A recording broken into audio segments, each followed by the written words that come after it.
Bonjour mes chers amis, nous sommes le 28 mars 2026 et je choisis aujourd'hui pour faire le lien entre toutes mes recherches, rétrocausalité, se projeter dans le futur, la psychomagie, le monde imaginal, toutes ces choses très symboliques qui ont jalonné mon parcours depuis 1985.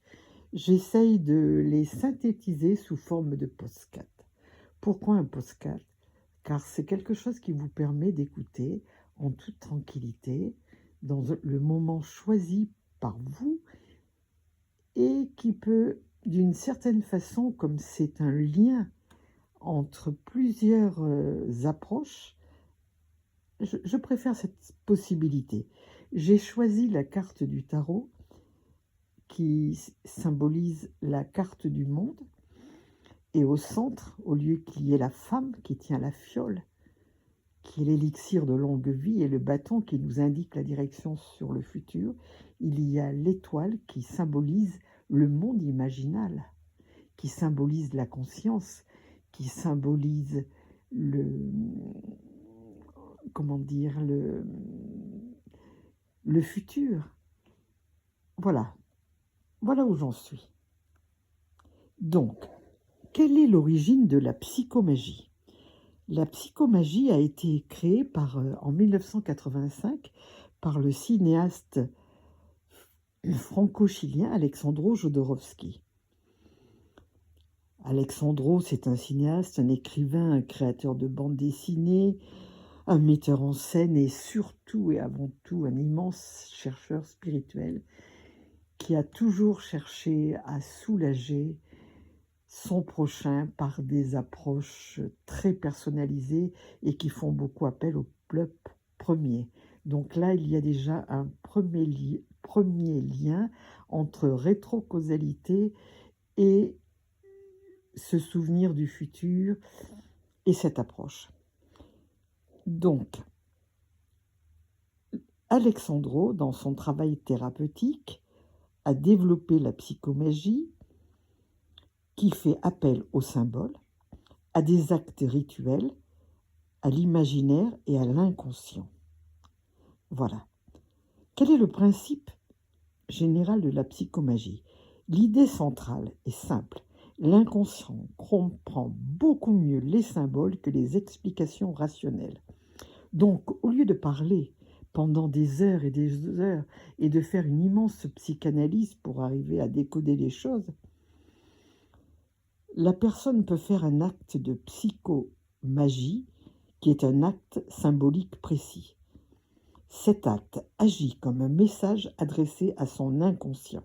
Alors je vous donne des exemples très simples, mais si vous vous intéressez au sujet, vous avez beaucoup de littérature là-dessus.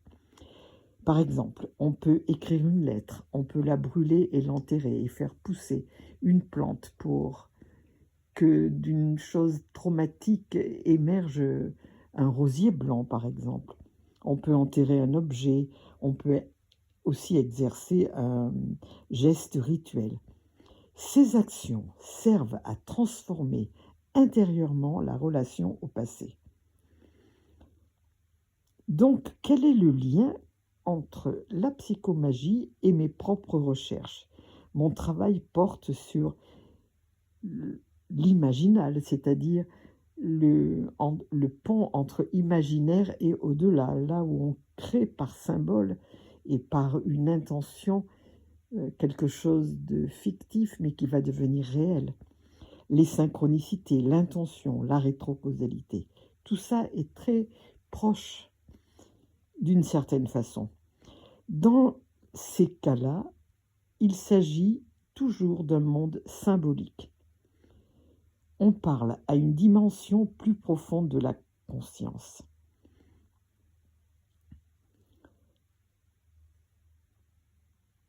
Quel est le lien entre psychomagie, tarot et imaginal? Je vais essayer de vous l'exprimer dans mon langage.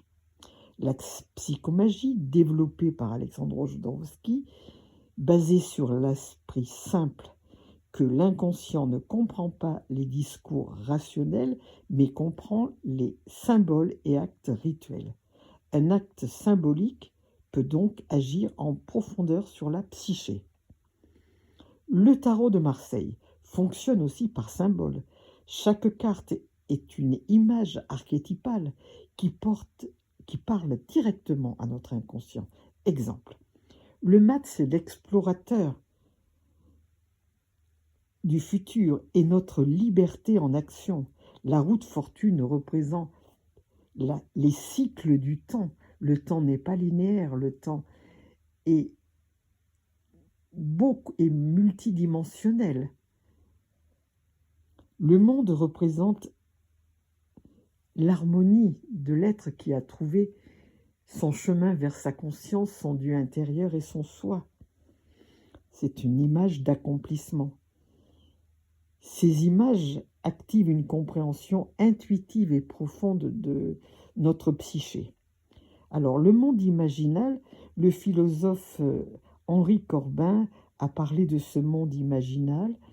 Ce n'est pas le monde de l'imagination fantaisiste, c'est un espace réel de symboles vivants où se rencontrent l'âme, les archétypes, les visions, les intuitions. Alors je refais encore le lien avec mes propres recherches.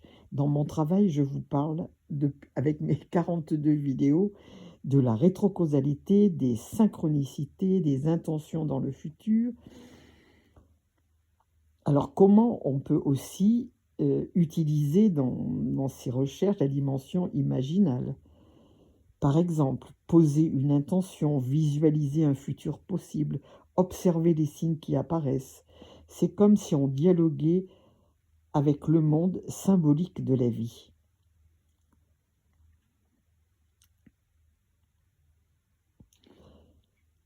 Donc moi, j'utilise 4 domaines de compétences actuellement: le tarot, la rétrocausalité, les synchronicités, la longévité consciente. Alors, quel est le lien entre ces 4 centres d'intérêt et la psychomagie? Le lien entre psychomagie et rétrocausalité est particulièrement intéressant, même si les deux approches viennent d'un horizon différent. La psychologie, développée par Jodorowsky, repose sur l'idée que l'intention comprend le langage des symboles et des actes rituels. Un geste symbolique posé dans le présent peut transformer de manière dont une personne porte une blessure dans son passé. Par la rétrocausalité, telle qu'explorée par des chercheurs comme Romuald Le Terrier, on envisage que le futur puisse influencer certaines bifurcations du futur, non, du présent, pardon, que le futur puisse influencer certaines bifurcations du présent. En posant une intention vers un futur possible, on ouvre une direction dans laquelle la vie peut s'organiser et nous répondre et nous faire signe par justement les fameuses synchronicités. Dans ces deux cas, il se passe toujours quelque chose d'étonnant. Un acte posé aujourd'hui agit sur la relation passée et oriente le futur. La psychomagie, elle, agit surtout sur la mémoire intérieure et inconscient.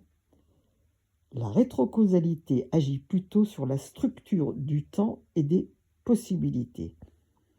Mais ces deux approches suggèrent que le temps n'est pas complètement figé. Et ça, c'est très intéressant. Une façon simple de dire encore, j'essaye de simplifier le plus pour que vous puissiez comprendre le mieux possible. Psychomagie, on transforme symboliquement le passé. Rétrocausalité, on dialogue avec un futur possible.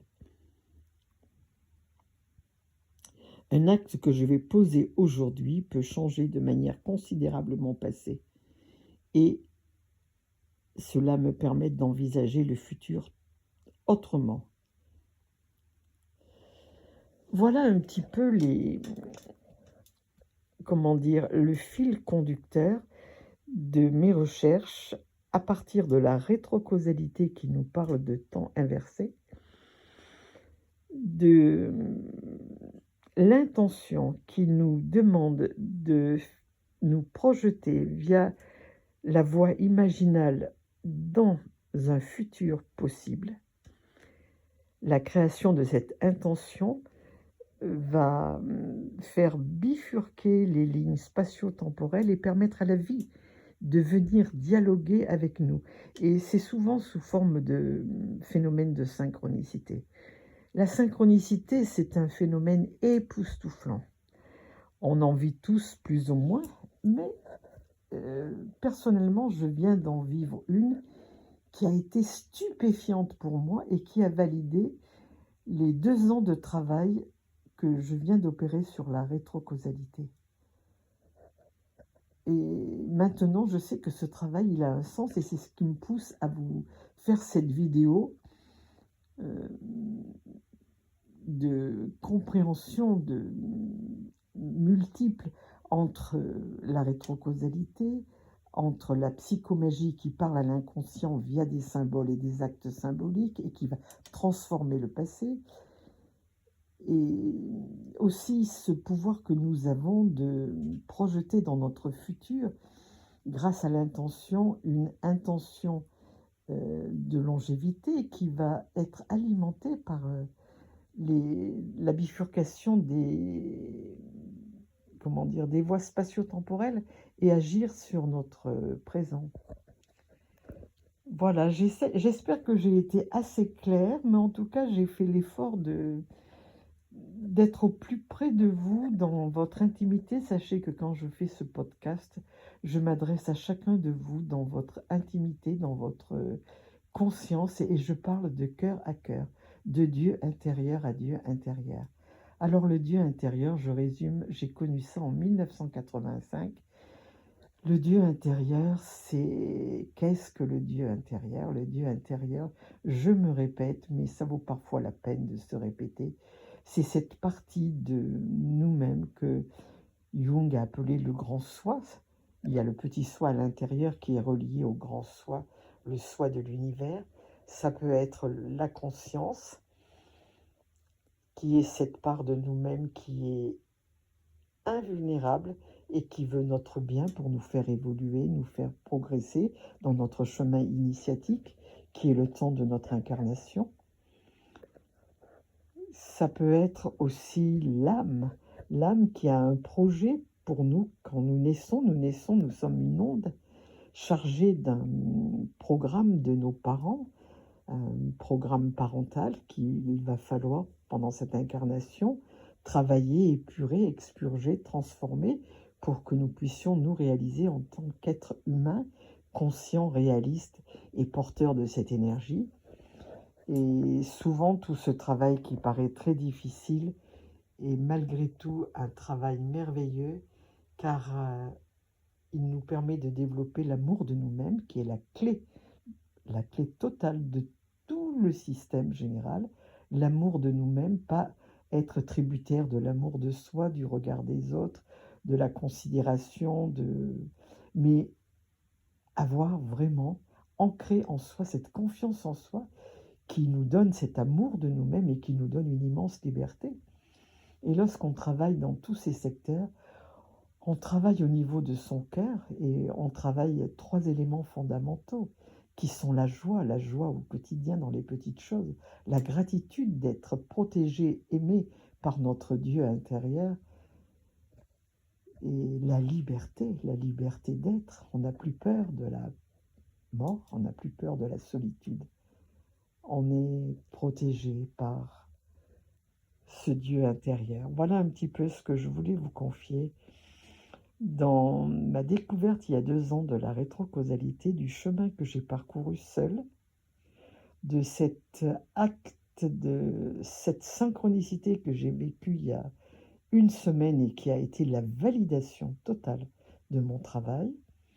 Et puis tout ce qui m'a beaucoup intéressé entre 85 et aujourd'hui sur les recherches du tarot de Marseille, la psychomagie, mais tout ça est maintenant la rétrocausalité, se souvenir du futur, le secret de la vie, la longévité heureuse, consciente, qui permet que l'on peut espérer dans cette dernière tranche de vie une réalisation concrète de notre incarnation. Voilà un petit peu. Je vous invite à écouter, à vous nourrir et à développer en vous cet amour de vous-même, cette soif de connaissance, ce désir d'apprendre, ce désir de connaître, de comprendre. Nous vivons une époque magnifique, bien qu'il y ait beaucoup de chaos, mais où la physique quantique nous ouvre des champs extraordinaires, des champs justement de possibles que nous n'avions pas dans les années 85. Et finalement, tout se rejoint, tout s'aligne, et nous avons beaucoup d'éléments entre rétrocausalité, tarot de Marseille, imaginal, euh, psychomagie et toutes les nouvelles recherches sur la physique quantique pour nous préparer une vieillesse en bonne santé qui fait sens. Et moi, j'ai choisi de transmettre mes recherches solitaires, comment j'ai découvert tout ça, comment je fais les liens avec les choses les unes après les autres, comment ça arrive à ma conscience. Mais ce que je peux vous dire, c'est qu'il y a des choses qui existent. Et la synchronicité reste pour moi quelque chose d'extraordinaire. C'est vraiment la vraie magie en action. Quand deux inconsciences se connectent et que c'est extraordinaire. Alors gardez confiance dans le futur. Et je vous souhaite une bonne écoute et de tout cœur avec vous. Et connectez-vous à votre Dieu intérieur, à votre conscience, à votre âme, pour cheminer dans ce chemin de conscience.